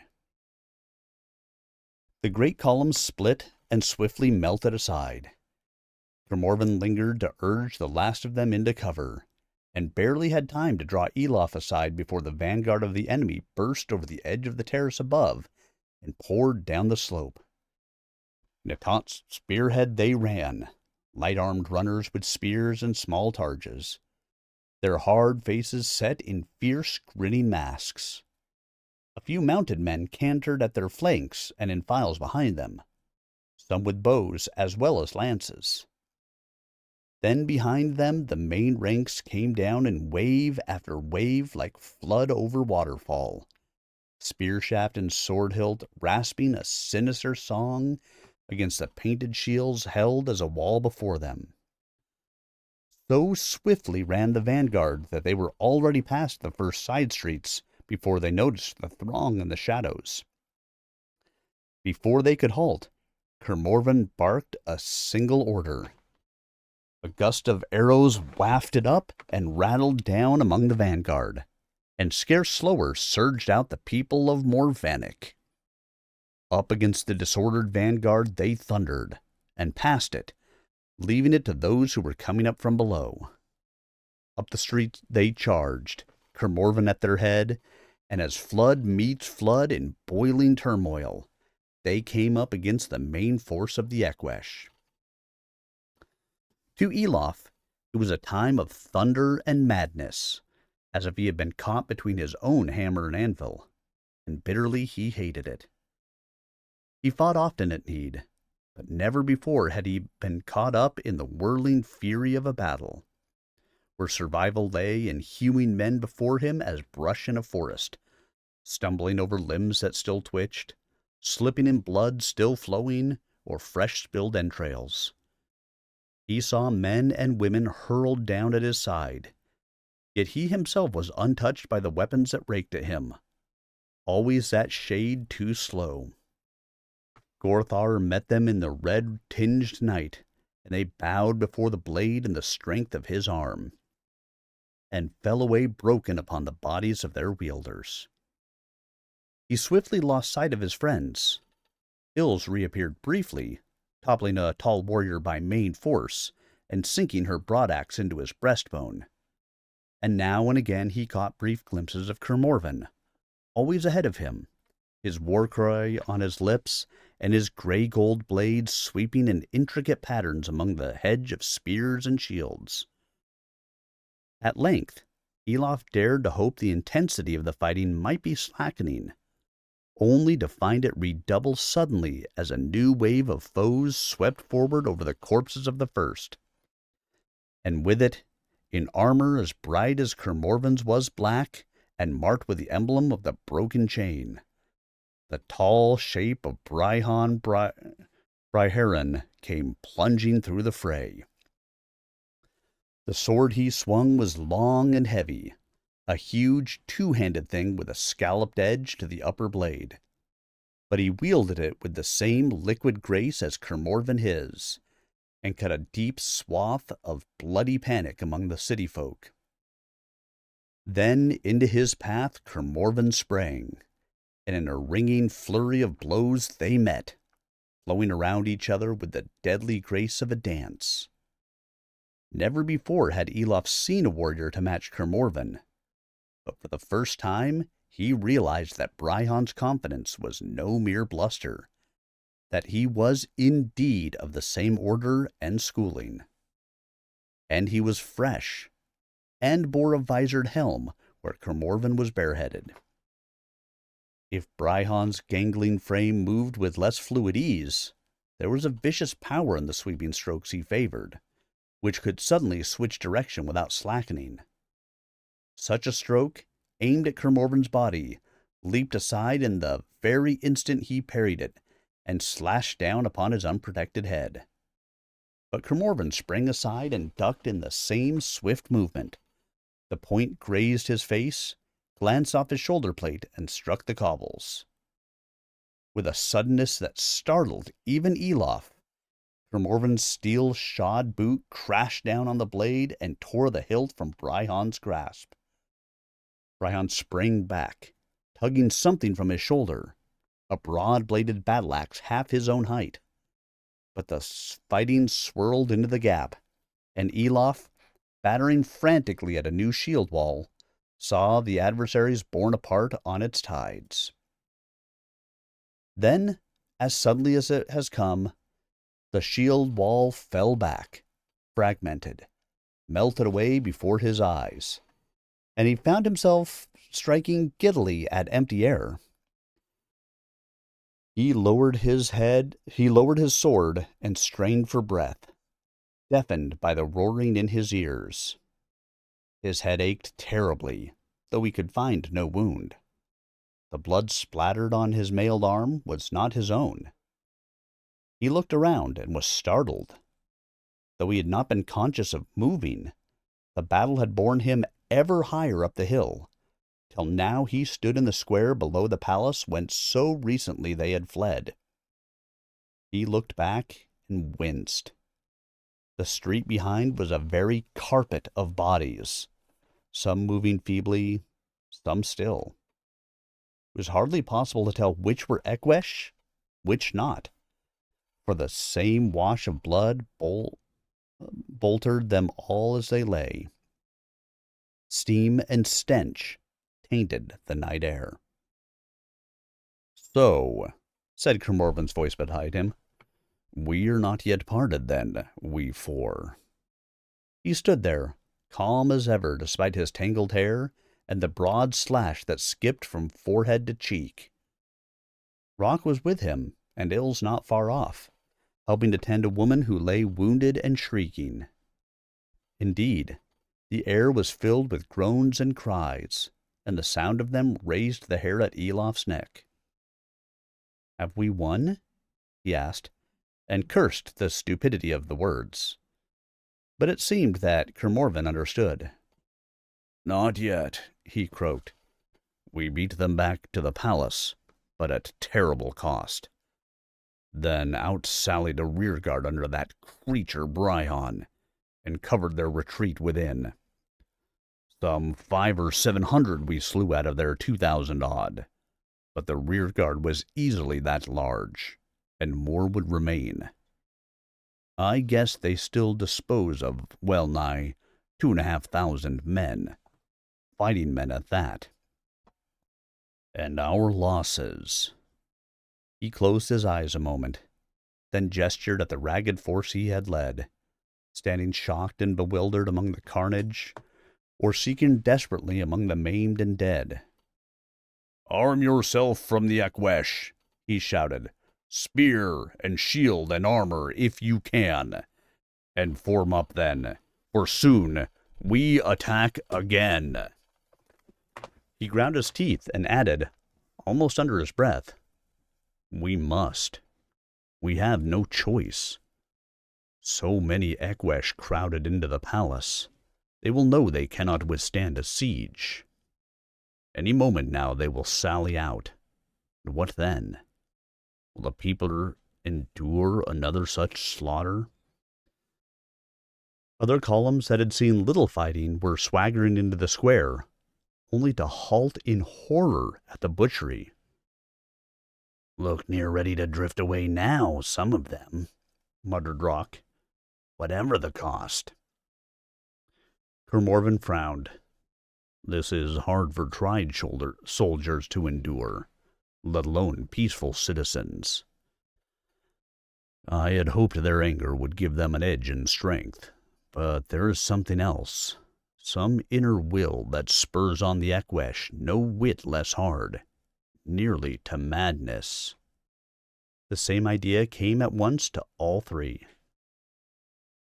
"If she could raise a city so swiftly—" "She can be turned against us." "But where is she? She can be deep within the palace." "No," muttered Elof. "She would need to see." Between finger and thumb of his gauntlet a thin white flame arose, and its light danced along the darkened windows of the palace. A murmur of wonder arose from the folk behind, and they pressed closer to see, only to fall back as Ekwesh archers tried for the mark. But Elof ignored the arrows skipping around him.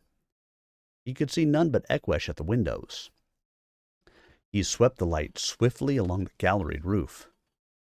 "There! There's nothing but statues. See there, in the middle.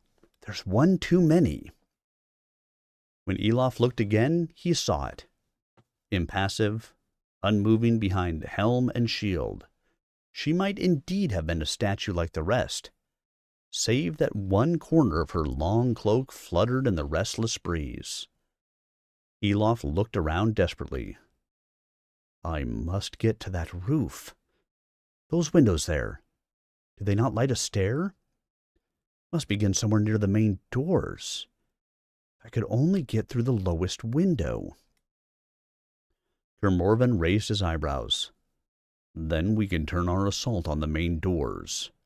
But be swift, if you would save lives, and weigh them well against other claims."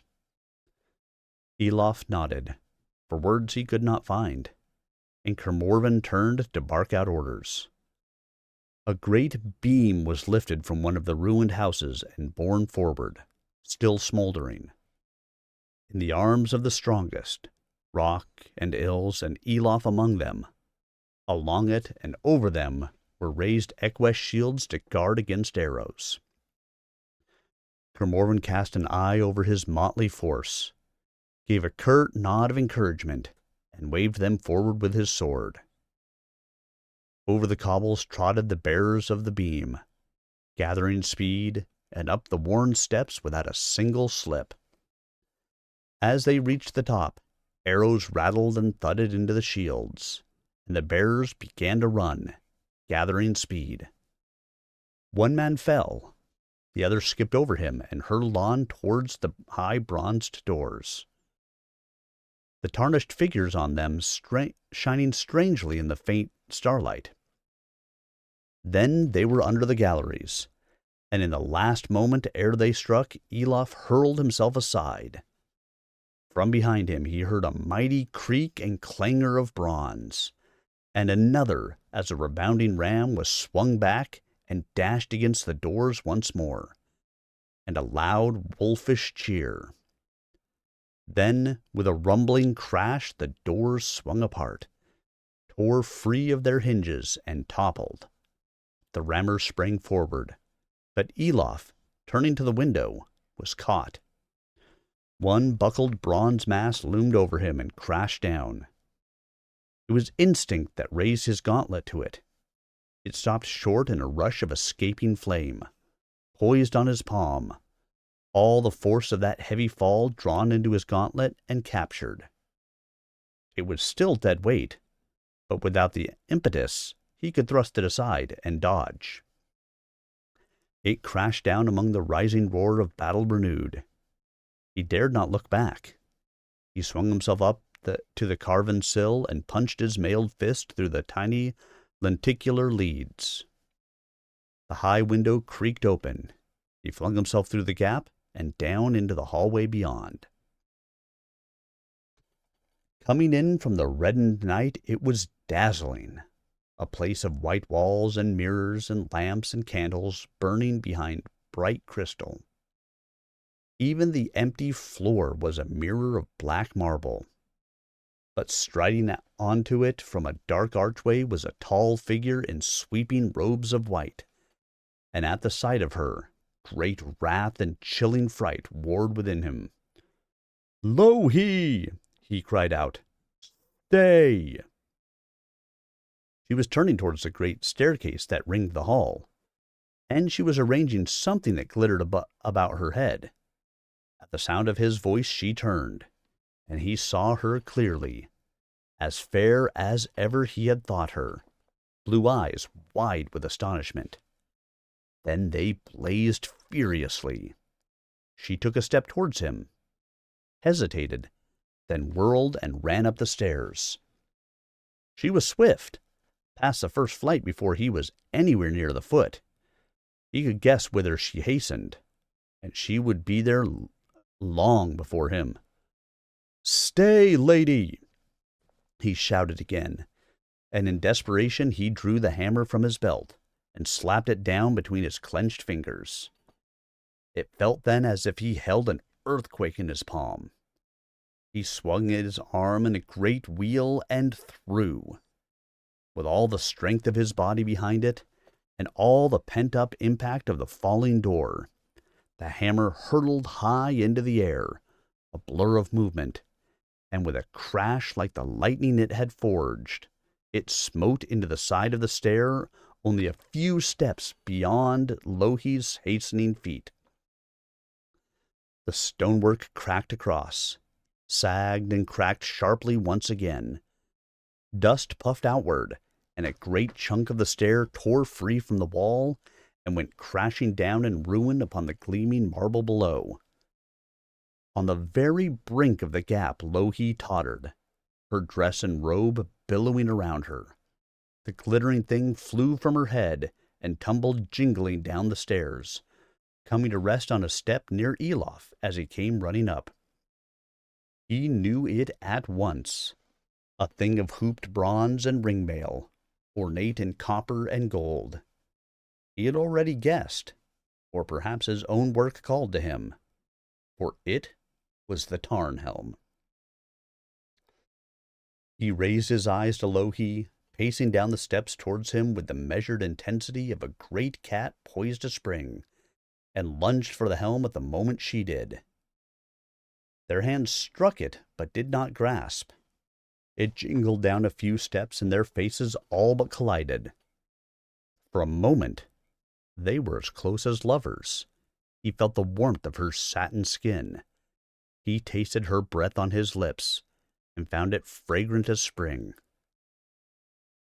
Then she recoiled, eyes blazing, and put a hand to her thigh as if hurt.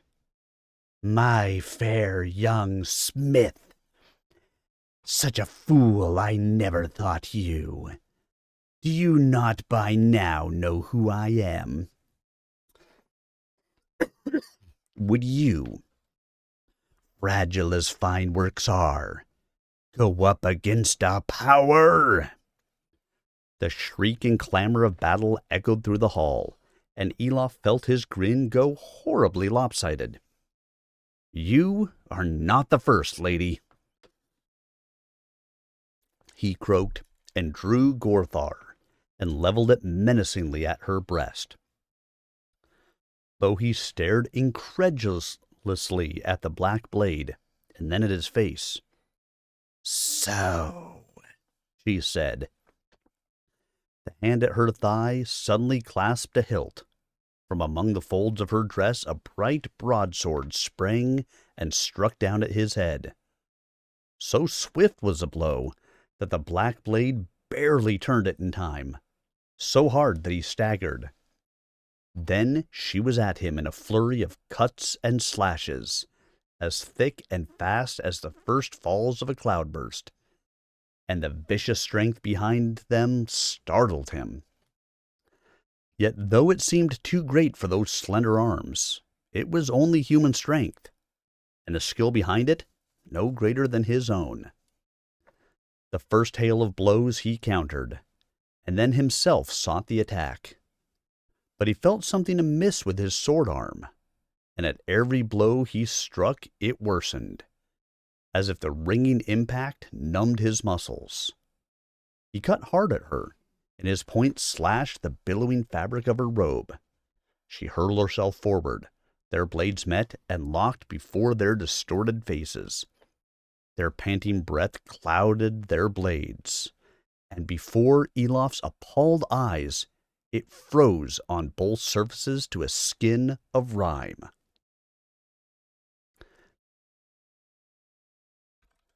Now he knew what that numbness was.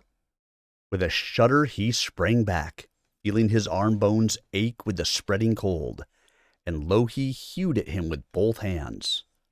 But now, instead of Gorthar, he caught the blow on the palm of his gauntlet, and closed the fingers round that bright blade. To his horror, where blade met mail, a faint greenish flame sprang up, sputtering and crackling, such as he had seen upon the ice, and he yelled in agony as his own mail sucked the heat from his skin. "You would gather up my strength in your clever little toy, would you?" breathed Louhi, and her breath smoked like the first airs of winter.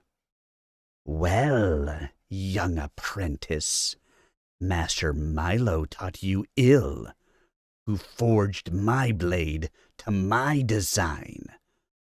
Or do you not remember that cold cannot be so contained?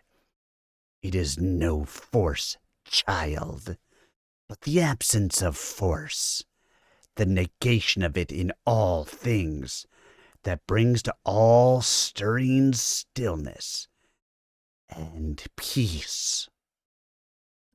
Then a fearful seam of chill shot down his left arm, and stabbed like a skewer at his heart. It leaped, convulsed, skipped beat after beat. The breath wheezed out of him. His legs sagged, and he shuddered. He could stand no longer, but he could choose his fall. With all his weight, he slumped upon the blade. Unprepared, Louhi staggered. The edge was turned away from him, and he tore free his fingers. The bright blade leaped out of Louhi's grasp. High it sprang, glittering in the brightness, and over the gap in the stair. A loud clatter sounded from the floor far below. Louhi recoiled with a gasp of pain, clutching at her hand. Elof sagged weakly against the balustrade. Then, recovering, she sought to push past him and seize the helm from the step. But she recoiled abruptly as Gorthar's edge hissed a finger's breadth from her throat. "The cold, no," grated Elof. "But you struck too hard, Lohi. That force, it could capture indeed." He clambered to his feet. Gorthar leveled again at her breast and caught up the Tarnhelm. "And now, woman, in this body of yours you can be hurt. So either you will release Kara." He got no further. With a horrible shriek, she sprang upon him, striking and clawing even with her broken fingers. But by the sheer force of her spring, she ran Gorthar through her left shoulder. Lohi's lips parted in a soundless gasp. She wrenched violently free of the blade. A single spurt of blood drenched her robe and stopped. Fury shrieked out of her, an endless wailing cry of wrath and frustration that rang with deafening force in Elof's ears, that shook the very walls, that overrode the battle's clamor and brought the fighting for a moment to a frozen halt. Elof let fall Gorthar and clapped hands to ears as mirrors and crystals all cracked and shattered and rained down in glistening shards. Louder, stronger swelled the cry, like a rushing wind in the hall, like a blast of bitterest winter that whipped the air full of flying splinters. Asunder flew lead and bar upon the windows. They blasted outwards in an explosion of wood and glass, and through them streamed the wailing wind. Elof, shielding his eyes, saw Lohi's ripped and blood-stained robe billow violently about her, and suddenly float free, rippling and gliding out into emptiness like some eerie creature of the seas, wafting slowly downward. Out of the hall shrieked the sudden wind, and all across the northward rim of the city bells jangled as it passed. Tower tops were toppled and rooftops torn. The wreckage below sparkled suddenly beneath a crust of white rime, and so also the empty stair. Elof forced down all thoughts save one. In shattering the stair, he had barred that way to the roof. He could find another, or... He retrieved Gorthar and with clumsy fingers set the Tarnhelm upon his head, feeling the metal of the mask icy on his skin, as if from Lohi's touch. He pulled the mail closed across his face, and thought hard, thought of the palace roof, of the gallery round its rim, and the rows of statues. There, among them, he felt something stir. The few lights left seemed to grow dimmer, the shadows stronger, and the sounds of conflict more remote. Yet he was still upon the stair. He cursed. He had made this thing, all save the mask. Could he not now control it? It bore his very name, in both its meanings, in the couplet he had set upon it. Einherr Elof, Hans, Steimer, Stallans, Imars, Olnir, Elof. Aloud he murmured the words, while in his mind he summoned up in the same archaic tongue the words for shadow and roof, to add to the cantrip a final line. Istans Nethel, Erand alt. Darkness and shadow to the height, it is Elof calls you. Blackness slid so suddenly across the eye slits of the helm that he stumbled, fearing himself blinded. His hand found a balustrade of cool stone. A brisk sea breeze rippled the fine-knit rings of mail. As well he had left Louhi no time to use the helm, for he stood upon a walkway of worn stones sloped for drainage, in the shadows of a tall statue. In the blink of an eye, he had been carried to the roof, and not 4 strides from him, spear held high as if to strike, stood the figure of Kara.